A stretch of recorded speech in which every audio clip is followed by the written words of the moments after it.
Okay, so we're diving into something today that I think we can all relate to: sleep. Or maybe more accurately, the lack of it, especially when we're trying to, squeeze in those workouts and still, live a life. But get this. It turns out all those gains, all that hard work at the gym, it doesn't really pay off until you actually hit the pillow. We're doing a deep dive today, all about how sleep impacts your fitness recovery. And to guide us, we've got this awesome article called How Sleep Affects Fitness Recovery, a practical guide to sleep hygiene for better performance and recovery. It's funny, we tend to think of sleep as this like passive activity, almost like wasted time, right? But Yeah. when it comes to fitness, it's anything but. So true. And the article really hammers home that point that sleep is like non-negotiable for recovery. It's literally when all the magic happens, at least in terms of your muscles repairing and rebuilding from all that stress you put on them during a workout. But can you break it down for us? What's actually happening at the cellular level when we sleep? Well, think about it this way. When you're working out, you're creating these tiny micro tears in your muscle fibers. And that's what causes that soreness you feel afterward. But during sleep, especially in deep sleep, your body releases this surge of growth hormone. So it's not just about resting, there's actual rebuilding going on. Absolutely. Growth hormone is like the foreman on a construction site. It stimulates protein synthesis, which is basically the process of building new muscle tissue. Okay, so all those late nights are literally hindering my gains. I mean, that's a pretty compelling reason to prioritize sleep right there. But what else is going on besides muscle repair? Well, sleep also plays this key role in reducing inflammation, which is your body's natural response to injury, right? But when you're sleep deprived, inflammation can become chronic, and that leads to more soreness, slower healing, and even an increased risk of getting injured in the first place. So it's like having this built-in anti-inflammatory system that just works its magic while we're snoozing. Exactly. And here's another interesting tidbit. Sleep also has this huge impact on your athletic performance. Oh yeah, studies show that athletes who consistently get enough sleep, they actually see improvements in things like reaction time, stamina, even their accuracy. So it's not just about muscle recovery, it's about sharpening the mind as well. Absolutely. Sleep deprivation can impair cognitive function, Mm, making it harder to focus, make decisions, react quickly. And that's obviously critical for athletes who need to be at the top of their game. for sure. Now, the article also talks about the connection between sleep, hormones, and metabolism, which seems like a pretty complex topic. Can you shed some light on that for us? Sure. Sleep is like this master regulator, influencing a whole bunch of hormones that impact everything from muscle growth to how your body burns fat. Let's take cortisol, for example. Okay, cortical, that's the stress hormone, right? Exactly. And when you're chronically sleep deprived, your cortisol levels tend to stay elevated, which can actually lead to muscle breakdown.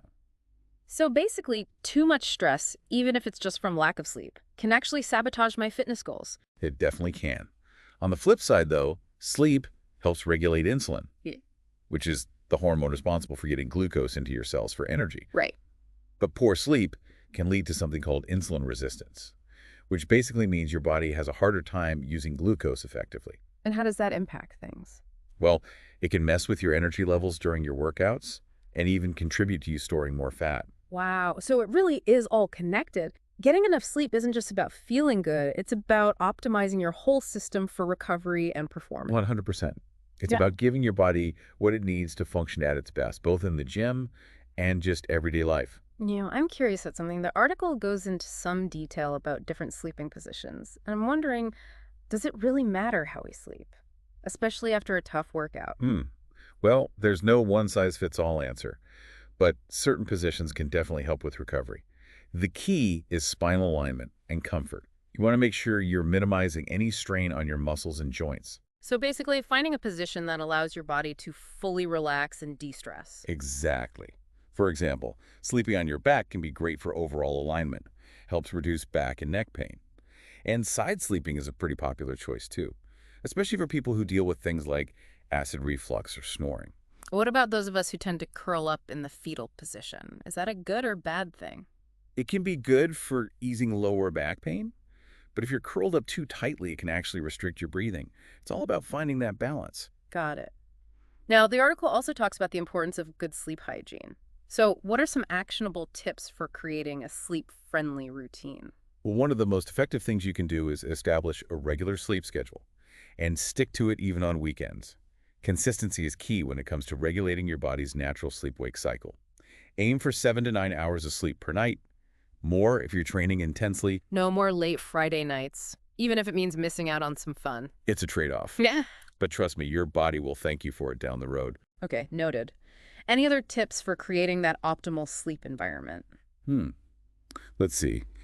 Creating a relaxing bedtime routine can be super helpful, like reading, meditation, a hot bath, whatever, helps you unwind. It sounds relaxing already. And definitely ditch those screens at least an hour before bed. Ugh, I knew you were going to say that. That blue light messes with your melatonin production, which is the hormone that tells your body it's time to sleep.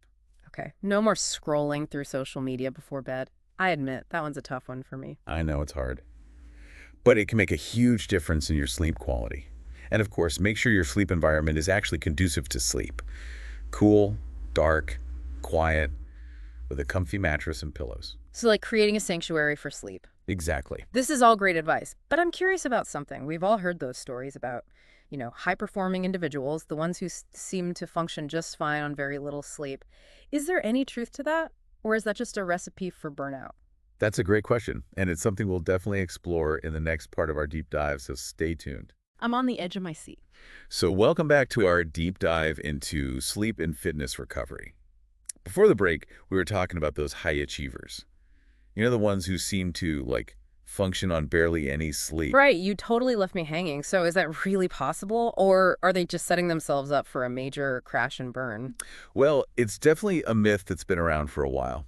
This idea that high achievers can just, power through on minimal sleep. The reality is, it's a bit more nuanced than that. I knew it. There's got to be a catch, right? Well, there's definitely some individual variation when it comes to sleep needs. Genetics play a role, for sure, and some people naturally require less sleep than others. Okay, so maybe there are a few genetic outliers who can actually pull it off. Maybe. But for the vast majority of us, consistently skimping on sleep comes with some serious risks. Like what? What actually happens to our bodies when we're constantly sleep deprived? Well, we talked about the hormonal and metabolic consequences, right? Cortisol goes up, insulin sensitivity goes down, and that can really hinder muscle growth. Right, it's like throwing a wrench in your body's recovery process. Exactly. But beyond that, chronic sleep deprivation can weaken your immune system, and that makes you more susceptible to getting sick. So not only are you not recovering properly, you're also more likely to get sick. That's a double whammy. It is.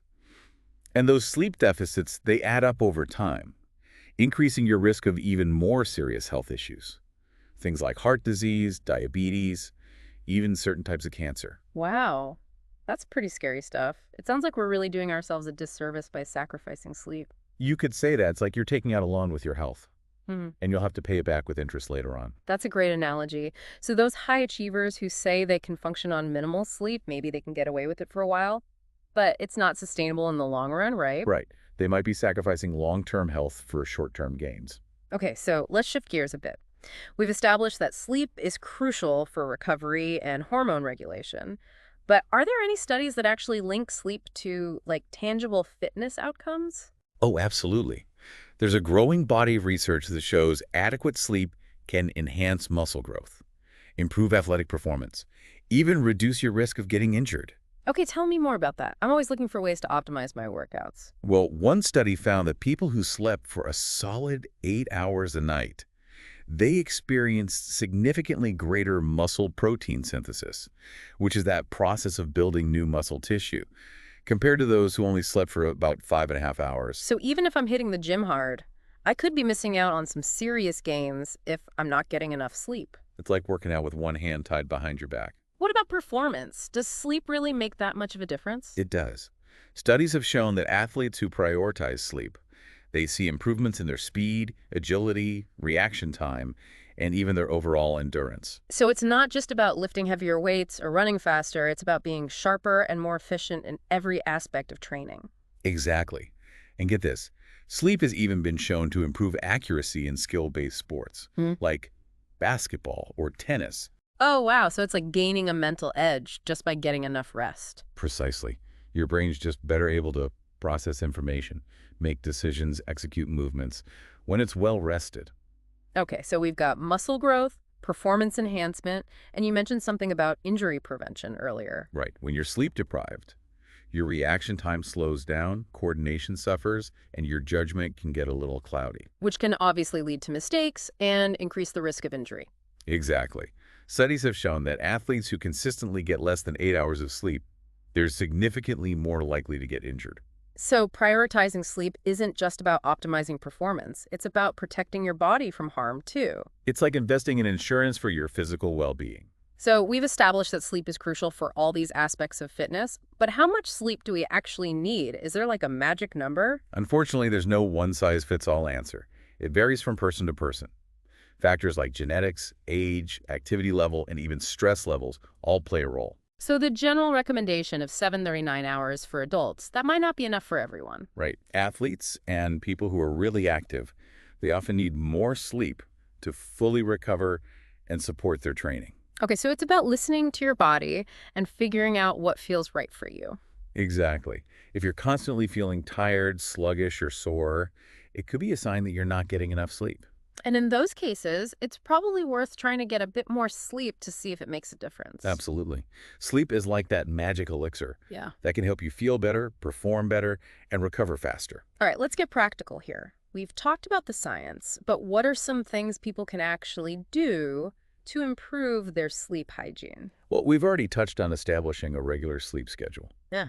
And creating a relaxing bedtime routine. Right, those are like the foundational habits. But beyond that, there are a few other strategies that can really make a big difference. Tell me everything. One thing that's often overlooked is optimizing your sleep environment. We spend a third of our lives in bed, So it's worth making sure that environment is actually conducive to sleep. So what does that look like? Think about it like this. You wouldn't try to meditate in a noisy, chaotic environment, right? Well, the same principle applies to sleep. You need a quiet, calm space to allow your mind and body to fully relax. Okay, so dim the lights, turn off the TV, maybe invest in some earplugs if you live in a noisy area. Exactly. And make sure your bedroom is cool, dark, and well ventilated. Right, I've heard that temperature can really affect sleep quality. It does. Your body temperature naturally drops as you fall asleep. And a cooler room can help with that process. So crank up the AC or open a window before bed. Exactly. And for darkness, blackout curtains or an eye mask can be really helpful. Yeah, makes sense. It's all about creating that cave-like environment that signals to your body it's time to sleep. Now, another aspect of sleep hygiene that often gets overlooked is diet. Oh, interesting. You mean what we eat can actually impact our sleep? Absolutely. What you consume in those few hours before bed, it can really affect how well you sleep. Okay, I'm all ears. For example, large meals or sugary snacks right before bed. That can mess with your digestion and disrupt your sleep. So no late-night ice cream binges. Probably not the best idea. And caffeine and alcohol. While they might seem relaxing at first, they can actually interfere with your sleep cycles later on. So those after-dinner cocktails might be doing more harm than good. It's definitely something to be mindful of. It's about making conscious choices throughout the day that support good sleep. This is making me realize that sleep is way more complex than I thought. It's true. We often take it for granted, but it's such a fundamental pillar of our health and well-being. I'm definitely feeling more motivated to prioritize my sleep now. That's great to hear. And remember, it's not just about the quantity of sleep you're getting. It's about the quality, too. Right, we want those deep, restorative sleep cycles. Exactly. And in the final part of our deep dive, I'll reveal the secret weapon that can help you achieve just that. So stay tuned. And we're back, ready to wrap up our deep dive into sleep and fitness recovery. We've covered a lot of ground, the science, the practical tips, even busted a few myths along the way. Yeah, and remember that secret weapon I promised. The one that can really take your sleep and recovery to the next level. Oh, yeah, you can't leave me hanging now. Well, it's something we've touched on throughout our conversation. Sleep consistency. Okay. It's not just about how much sleep you get. It's about how regular your sleep patterns are. So like going to bed and waking up around the same time each day, even on weekends. Exactly. Think of it like training your body's internal clock so it knows when to expect sleep. Okay, that makes sense. This consistency is what helps regulate your circadian rhythm, which is your body's natural sleep-wake cycle. So you're saying that a consistent sleep schedule might be even more important than total sleep time? Well, for some health outcomes, research seems to think so. That's interesting.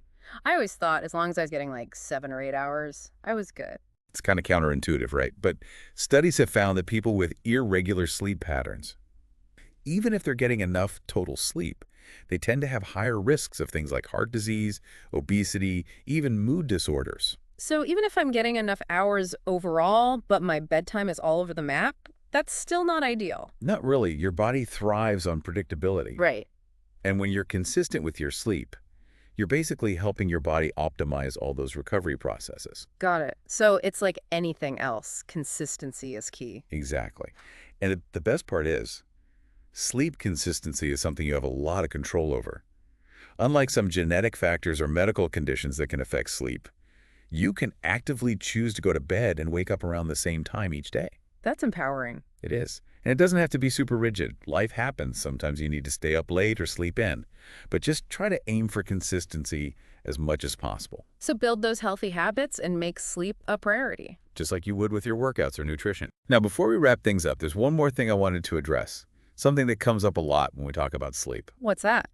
Naps. Ah, naps. The age-old debate. I personally love a good power nap, but I've heard they can sometimes mess with your nighttime sleep. Right, they can be a bit of a double-edged sword. Yeah. Short, well-timed naps, like 20 to 30 minutes, those can actually be really beneficial, especially for boosting alertness, cognitive function, and even your mood. So that classic mid-afternoon slump. A quick nap could be the perfect solution. Exactly. But here's the thing.